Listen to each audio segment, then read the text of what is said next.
Good morning, gang. Happy Friday morning. So yesterday afternoon was fun, wasn't it? Whoever said that Donald Trump doesn't have everything planned out going further really needs to get their head examined. He's playing 4D chess while the rest of us are trying to figure out what the hell's going on.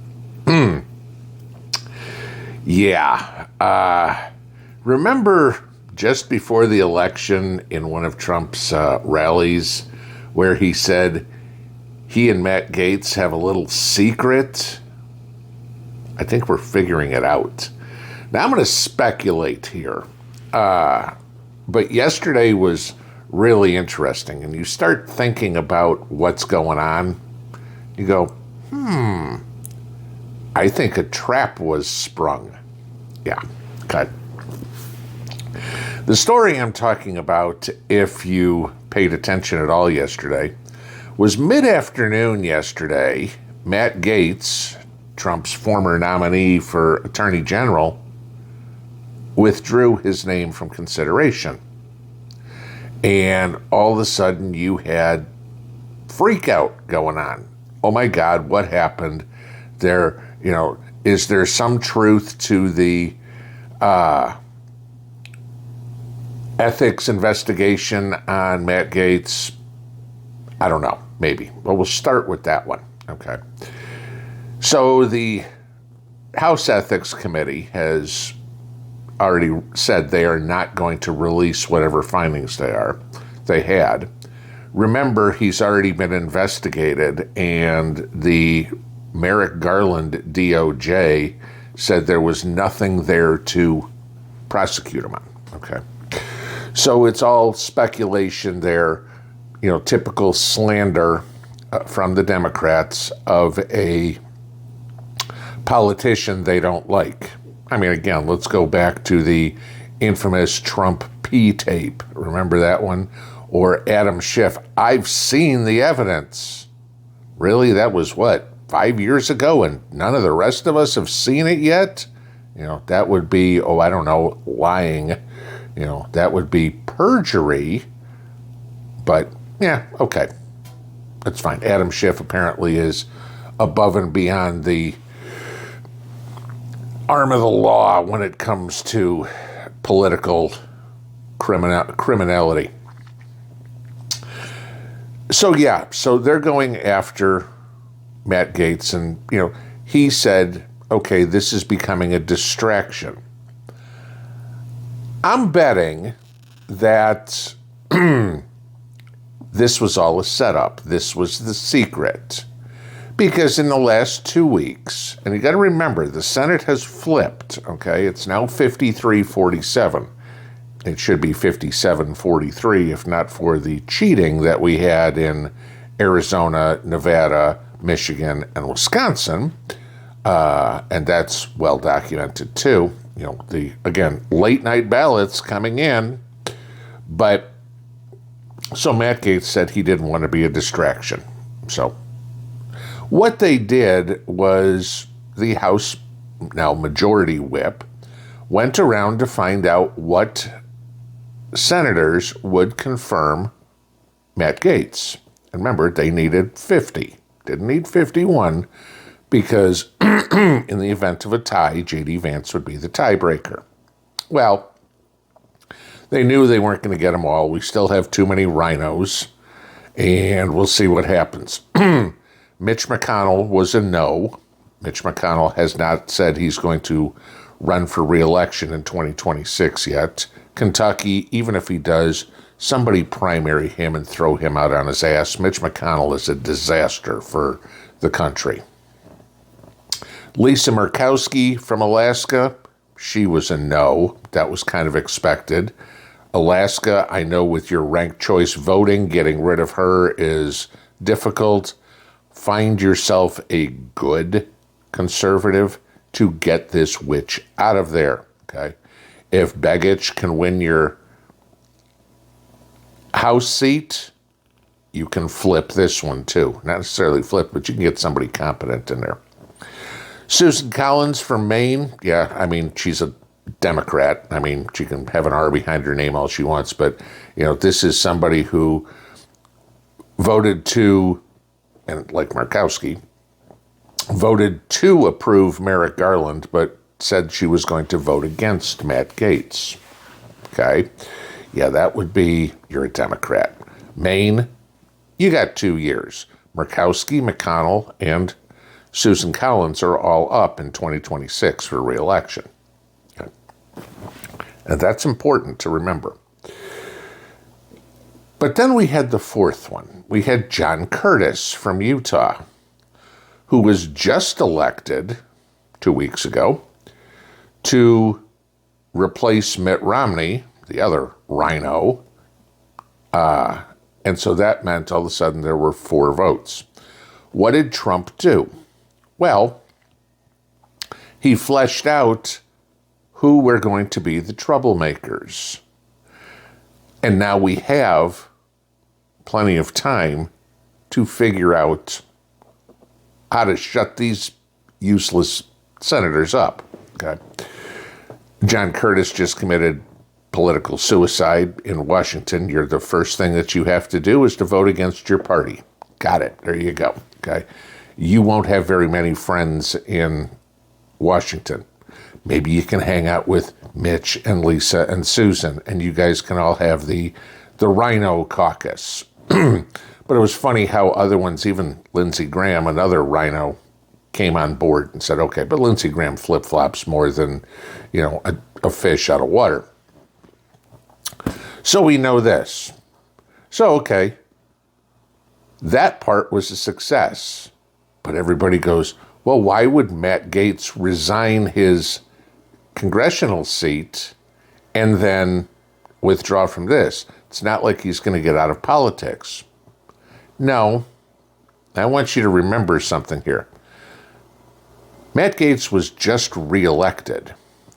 Matt Gaetz resigned his seat in Congress from the 118th Congress. He was elected to serve in the 119th Congress. So sure, he can't do anything in the House right now for the next month and a week because Congress gets seated right after New Year's. But for the most part, after, I believe today, Congress goes on vacation for the rest of the year. Okay? So nothing's going to happen anyway. Big deal. And then January 2nd, January 3rd, whatever the day they seat themselves, Matt says, hi, I'm here. I was elected. I'm taking my seat. Now, he would lose his seniority level in the House, but he doesn't care. So that's one path he could take. The other path, of course, was some sort of deal cut. And this wouldn't surprise you either. Marco Rubio, one of the senators from Florida, has been nominated to be Secretary of State. There's a very good chance Marco Rubio will sail through to confirmation. So that means Ron DeSantis has to pick his replacement. Gee, you think Matt Gaetz might be on the top of that list. So there's the other option that Matt Gaetz could have. Could Trump have pulled some sort of strings with Ron DeSantis to get him to do all this? Yes, very much so. Why? It's no secret that Ron DeSantis wants to run for president in 2028. I just want to remind everybody, Ron DeSantis' term as governor of Florida ends in 2026, and he is not eligible. He's term limited out of being governor again in Florida. 2 years unemployed in politics is a long time. So, do they have some sort of agreement, Trump and DeSantis, that you appoint Matt Gaetz to this seat as a senator, and then in 2026, I will appoint you to something, and that cabinet members change, things, bounce around throughout an administration, to keep you in the limelight for those 2 hours or 2 years. That's how I see this, because you get the other interesting thing. Don't tell me this wasn't planned, because Gates pulled himself from nomination early afternoon yesterday, and by late afternoon, within a couple hours, we had reports that Trump had already nominated Pam Bondi. Now, usually, you would think, okay, I've already got somebody, and sure, they had a list, okay? But he had to get a hold of somebody, primarily Pam Bondi, and say, are you even interested? Because we know people like Ted Cruz and Mike Lee have been asked, and they've said they're not interested in the position at this point, okay? And you don't think that Trump was frantically making phone calls going, will you do it? Will you do it? Will you do it? Will you do it? No. Okay. So they put Pam Bondi in as if she wasn't the original pick anyway. This was a test. This was to make the liberal media blow up. This was to make the Senate show their cards. And now they bring in Pam Bondi, who's been a prosecutor for 20 years, who spent 8 years as Florida Attorney General. And, how are you going to go after her qualifications? She's a woman. What, are you going to go after her for that? Right? Okay. Remember, she was one of the attorneys that represented Trump in these sham impeachments 4 years ago. So Trump knows her quite well. She was extremely successful as a Florida AG, going against illegals, going against drugs. Gee, that might not be something, to consider, right? Yeah, it's something that's in the forefront of what the American people want. So now the liberals have been put in a corner. They bitched and bitched and bitched about Matt Gaetz. And now the person who's nominated is an AG, is a woman, and they know all too well. And the freak out is crazy. Watch what MSNBC had to say. Pam Bondi is exactly what I was saying in the last segment that we should all fear, because she's competent. We may not agree with her ideologically, but she actually knows how to do this job. So if anyone on the Democratic side or anyone who cared about liberty or justice was thinking, well, maybe Matt Gaetz will screw this up and that'll give us some time. No, Pam Bondi knows what she's doing. She knows what she's doing about immigration. Remember, Florida is one of those states that's been very aggressive about migrants and deportation and moving people to different states and everything else like that. Florida has enacted all sorts of rules and laws to curtail students and what they can do on campuses and finding legal justifications for manipulating education money. She is a dangerous and effective pick, and that's frankly worse than what we would have got with Matt Gaetz, even with the deplorable moral background that he has. Yeah, and I want to discuss that with a little more depth with both of you, including her record on civil rights, LGBTQ rights, and other issues that are front and center at the DOJ, and which we know were also big campaign issues this cycle. Yeah, they know she's competent. They're more scared of her than they are, or they were, of Matt Gaetz. This is 4D chess by Trump. I mean, they couldn't be smiling bigger at Mar-a-Lago going, we got him, okay? The funny part is now the media is going, crap, we can't go after Matt Gaetz anymore. So now they're going to turn it on to Pete Hegseth, okay? Or turn it on to Linda McMahon. Hegseth for the Secretary of Defense, Linda McMahon for the Secretary of Education. And, well, Pete Hegseth is we've got allegations of rape against him, which, of course, again, have already been investigated, and he was completely exonerated. Then, of course, they came out yesterday, and now they're saying there's allegations of sexual depravity against Linda McMahon. And I'm like, what is it that all of a sudden the left is so completely enamored with falsely accusing, or just accusing, we won't even say falsely, just accusing with basically no evidence, every cabinet member with some sort of sexual aggression, to use that as a term. Is it true? Well, the facts don't prove it. But where I get a real kick out of it is they seem to have this fascination with accusing Republican nominees of this. Yet they forget that 2 weeks ago, on the top of their ticket, they ran a woman who has been proven to be a sexual deviant as president. Again, don't watch what this hand is doing, watch what this hand is doing.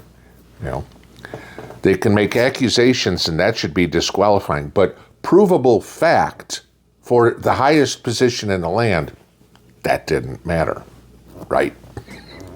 I mean, this is what's going on. What are they going to do? They're going to attack her for being a woman? If Trump's a misogynist, he's the worst misogynist ever. I'm sorry. You know, let me see. A female AG, a female DNI, a female Secretary of Education, and I forget, a female press secretary, and I forget who else what Kristi Noem got. I mean, there happen to be a lot of females in Trump's cabinet. And then, of course, you got Al Sharpton, who came out and was bitching, there aren't any people of color in Trump's cabinet. Really? So you're now considering Tulsi Gabbard as white, huh? Got it. Okay. But no offense, Al, Trump's not picking people based on DEI standards. Trump's picking people based on competency. We haven't heard the end of Matt Gaetz. We haven't heard the end of Ron DeSantis. Watch what happens with both of them. I have a feeling we're going to have some very pleasant surprises. In a worst-case scenario, if Gaetz is not made Senator of Florida, if Gaetz doesn't take his seat in the 119th Congress, at a worst-case scenario, how long do you think it takes Pam Bondi to name Matt Gaetz as a special prosecutor? You think Alvin Bragg, Letitia James, Jack Smith,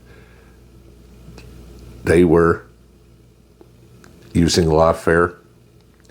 Give Matt Gaetz the keys to the car. It ought to be a lot of fun. Pinball out.